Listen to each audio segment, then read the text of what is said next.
সাবের হোসেন চৌধুরীর বৈঠকটা নিয়ে আলোচনা চতুর্দিকে, আপনি কিভাবে দেখেন? সাবর হোসেন চৌধুরীর ব্যাপারটা নিয়ে আমি আসলে ব্যক্তিগতভাবে খুব বেশি আগ্রহী না। কারণ এই ব্যাপারে যারা সবচাইতে বেস্ট সিদ্ধান্ত নেবেন, যারা এই ব্যাপারগুলোতে ওয়াকিবহাল, তারা অলরেডি কানেক্টেড।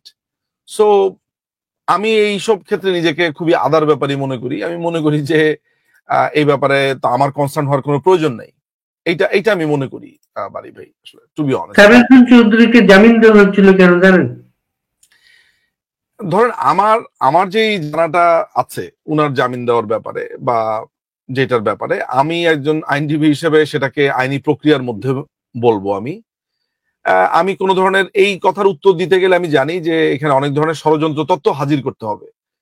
এই মুহূর্তে আমি সেই তত্ত্বগুলো নিয়ে আলোচনা করতেই চাই না। একেবারেই কোনো ষড়যন্ত্র না। সাবের হোসেন চৌধুরীর জামিনের বিষয়টা হচ্ছে, সাবের হোসেন চৌধুরী এখন পর্যন্ত ইন্টারন্যাশনাল পার্লামেন্ট এমপিদের যে সংগঠন, সারা পৃথিবীর এমপিদের সংগঠন, ওই সংগঠনের কিন্তু সভাপতি সাবের হোসেন চৌধুরী।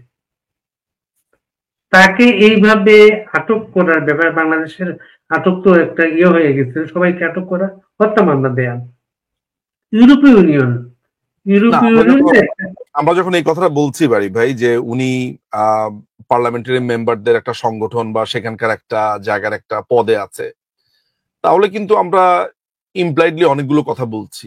ইমপ্লাইডলি কথাগুলো এই কারণে বলছি যে আহ অন্যরা ওই পদটা নাই বলে অন্যরা জামিন পাবে না। তার মানে হচ্ছে যে এই অবৈধ ইউনুস, এই যেই দুঃশাসনের নায়ক, যেই অবৈধ ক্ষমতা দখলকারী টোকাই জঙ্গি মৌলবাদী, এই লোকটার ব্যাপারে বা এই প্রশাসনের ব্যাপারে আসলে আমি ওই ধরনের গভীর বিশ্লেষণে যেতেও চাই না।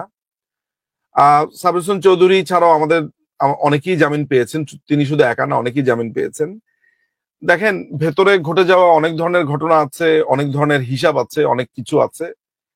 এতটুকু শুধু আমি বলতে পারি যে মার্কিনীরা একটা ধান্দার মধ্যে আছে, বা আমেরিকান বা ওয়েস্টার্ন, এই বাংলাদেশ রাষ্ট্র চালায় কে? বাংলাদেশ রাষ্ট্র চালায় কি ইউনুস?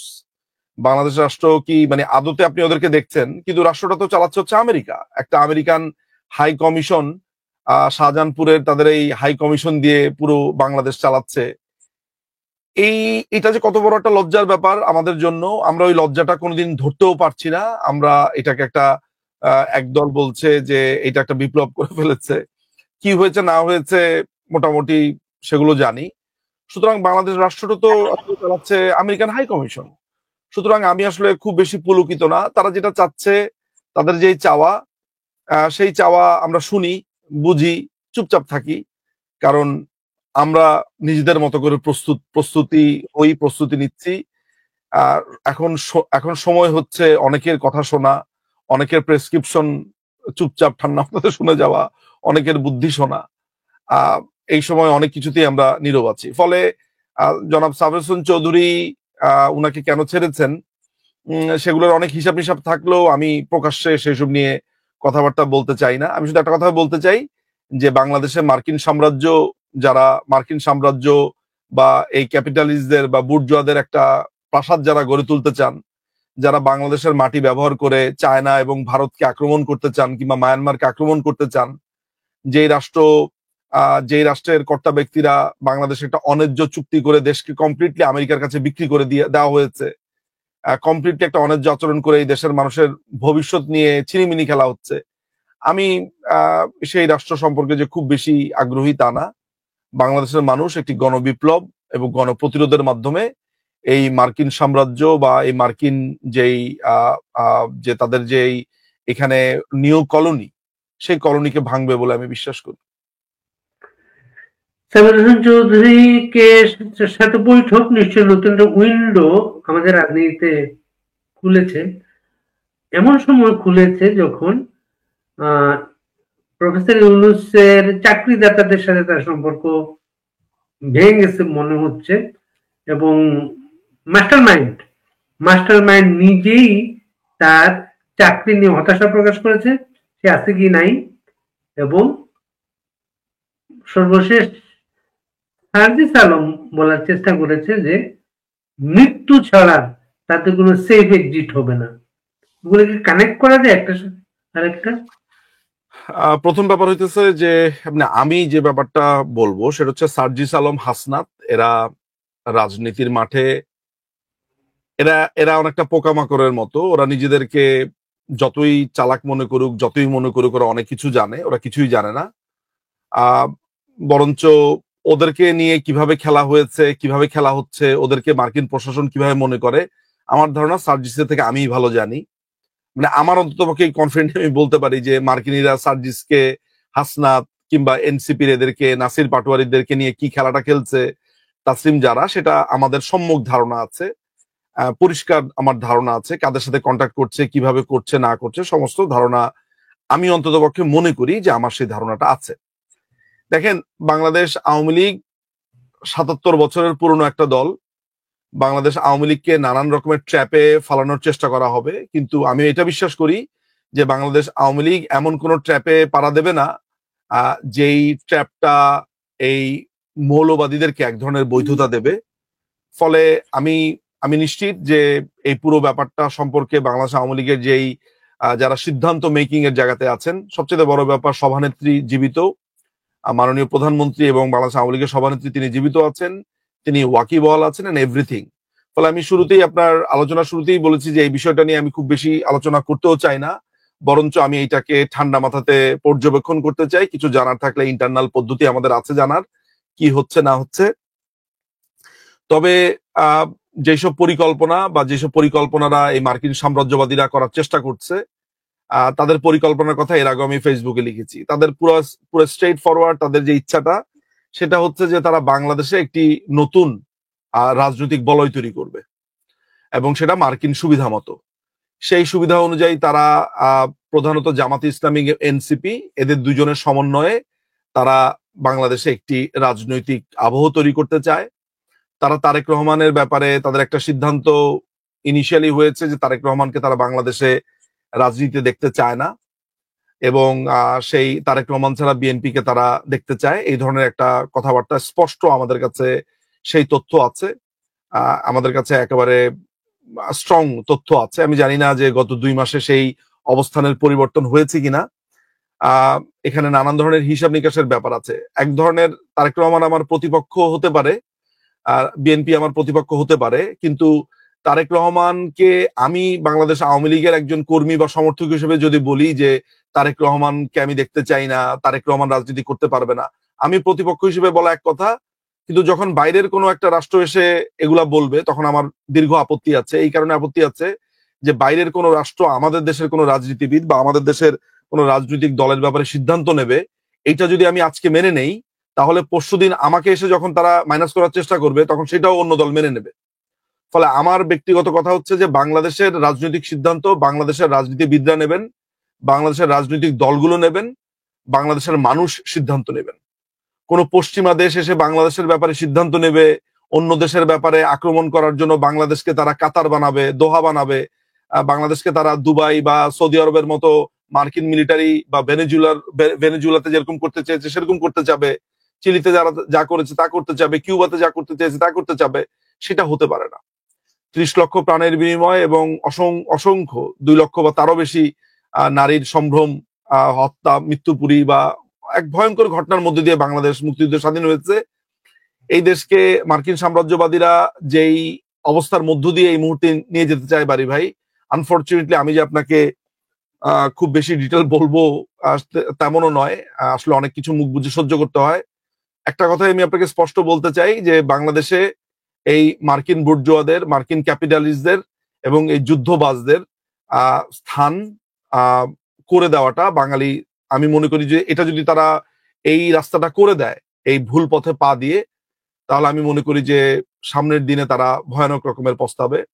বাংলাদেশ আওয়ামী লীগ, আমাদের মাননীয় প্রধানমন্ত্রী শেখ হাসিনা, বাংলাদেশ আওয়ামী লীগের সভানেত্রী, তিনি দীর্ঘ সময় ধরে বলে এসেছেন যে মার্কিন সাম্রাজ্যবাদীরা এই দেশে কি করতে চেয়েছে, কিভাবে তার কাছে সেন্ট মার্টিন চেয়েছে, কিভাবে চিরগং, কিভাবে পার্বত্য চট্টগ্রামের অঞ্চলগুলো দখল করতে চেয়েছে এবং কিভাবে তিনি তা ঠেকিয়ে রেখেছেন, এসব মানুষের কাছে স্পষ্ট হয়ে গেছে। আপনি সার্জিস আলম যে বক্তব্য দিয়েছে, আমি আপনাকে খুবই দায়িত্ব নিয়ে একটা কথা বলি বাড়ি ভাই, সার্জিস আলম এবং হাসনাত কি বলে কমপ্লিট ইগনোর করেন। এরা কমপ্লিটলি রাজনীতির মাঠে বাচ্চা পোলাপান। আমি তো বললাম যে কিছুক্ষণ আগে মার্কিন এমবেসিতে যা হয়েছে আমি যা জানি ওরা এটা জানেও না। ওদেরকে নিয়ে যতই মিটিং করুক না করুক, পরিকল্পনা সম্পর্কে আমাদের সম্যক ধারণা আছে যে মার্কিনীরা কি করতে চায় এখানে। Simple as that. আপনি যদি বার্মা অ্যাক্ট পড়েন, আপনি যদি কোয়াডের অবজেক্টিভ গুলো দেখেন, আপনার কাছে পরিষ্কার হয়ে যাবে তারা এই অঞ্চলে এমন একটা মিত্র শক্তি চায়, এমন একটা মিত্র গভর্নমেন্ট চায়, যেই গভর্নমেন্ট বাবুরাম সাপুরে ওই কবিতাটার মতো বা ছড়াটার মতো, করে নাকো ফোসফাস মারে নাকো ঢোস ঢাস, এই করে নাকো ফোসফাস মারে নাকো ঢোস ঢাস একটা মিত্র গভর্নমেন্ট চায়। Simple as that. এই এই এই অঞ্চলে মার্কিনীদের ঘাঁটি এবং মার্কিনীদের যে হেজিমনি বা আধিপত্য তৈরি করবার সবচাইতে ভয়ানক লেভেলের বাধা বলবো বাঙালিদের জন্য সবচাইতে মমতাময় একটা দেয়াল হয়ে উঠেছিলেন মাননীয় প্রধানমন্ত্রী শেখ হাসিনা। তাকে নানান ধরনের মেটিকুলাস ডিজাইন এবং প্ল্যানের মাধ্যমে তাকে নানান রকমের তকমা দিয়ে আজকে যেই অপদস্থ করবার চেষ্টা করা হয়েছে, বাঙালি একদিন সেটা টের পাবে এবং বাঙালি তখন ওই মাতম করবে, হায় হায় হাসিনা, হায় হাসিনা করবে, কিন্তু তখন আর সময় থাকবে না। ফলে আজকে আমাকে অনেক কিছু বলবে, অনেকেই গালিগালাজ করবে, এই করবে সেই করবে, কিন্তু মাথায় রাখতে হবে যে এই দেশে আমি জন্ম নিয়েছি, এই দেশের প্রতি আমার দায় আছে। মৃত্যু অবধি এই দেশকে আমরা কোনো বিদেশি বেনিয়াদের কাছে তুলে দেব না।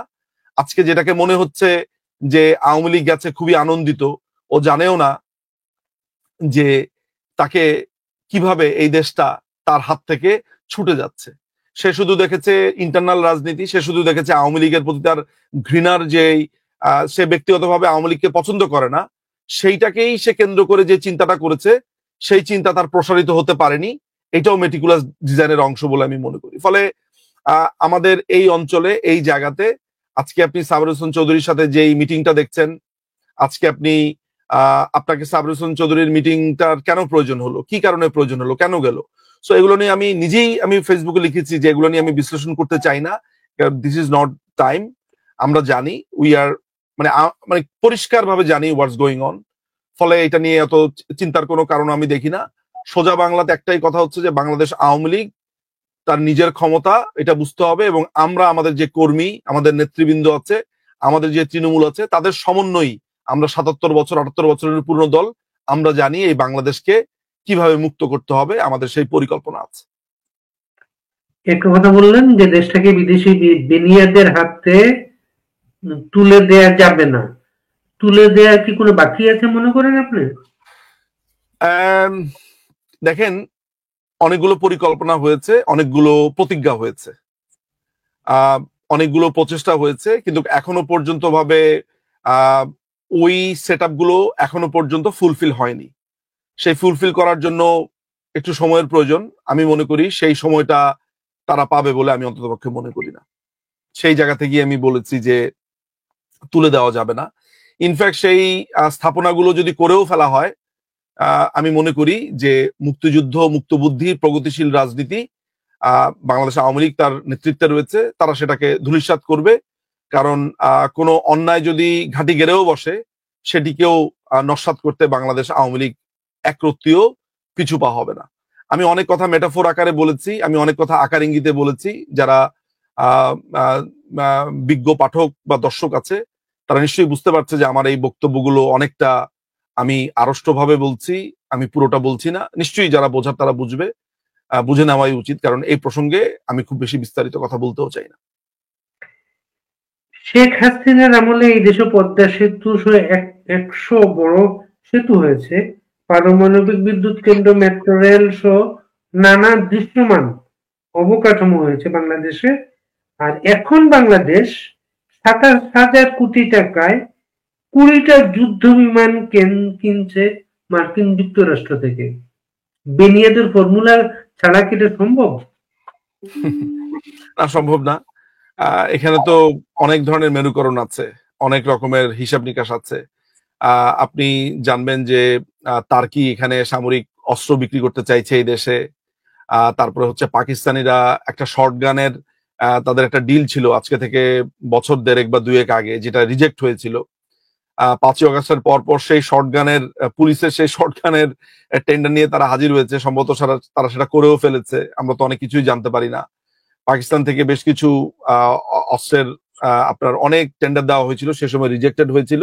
সেগুলো এখন বাংলাদেশের পুলিশ পুলিশ বলেন, বিভিন্ন সংস্থায় বলেন, সেগুলো আমি নিশ্চিত যে সেগুলো হয়তো বা প্রসেসড হয়েও গেছে। ফলে আহ, আপনি এই 5ই আগস্টকে কেন্দ্র করে, এই 5ই আগস্ট আসলে ছিল অনেকের আম, কি বলবো আপনাকে, যে এটাকে একটা নিউ কলোনি বানানোর জন্য যেই প্রস্তুতিগুলো ছিল 5ই আগস্টের আগ পর্যন্ত তৎকালীন সরকার, এগুলো ছিল বাধার মতো, পাহাড়ের মতো দাঁড়িয়ে, তাদের কারণে অনেক কিছু করা সম্ভব হচ্ছিল না।